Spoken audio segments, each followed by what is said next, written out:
राज्यातील महायुती सरकारने बहुजनांच्या शैक्षणिक हिताचा आणखी एक क्रांतिकारी निर्णय घेतला आहे।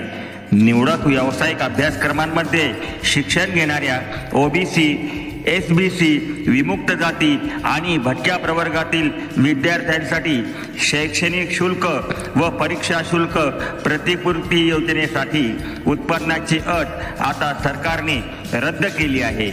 त्यामुळे आता पालकांचे 8 लाखापेक्षा अधिक उत्पन्न असलेल्या विद्यार्थ्यांनाही शैक्षणिक शुल्क प्रतिपूर्ती योजनेचा लाभ मिळणार आहे। पालकांच्या वार्षिक उत्पन्नाची अट रद्द करण्यात आल्यामुळे आता केवळ नॉन क्रिमिलेअर प्रमाणपत्र जोडून या योजनेचा लाभ पात्र विद्यार्थ्यांना घेता येईल। महायुतीच्या सरकारच्या या निर्णयाचं ओबीसी समाजाकडून स्वागत होत आहे।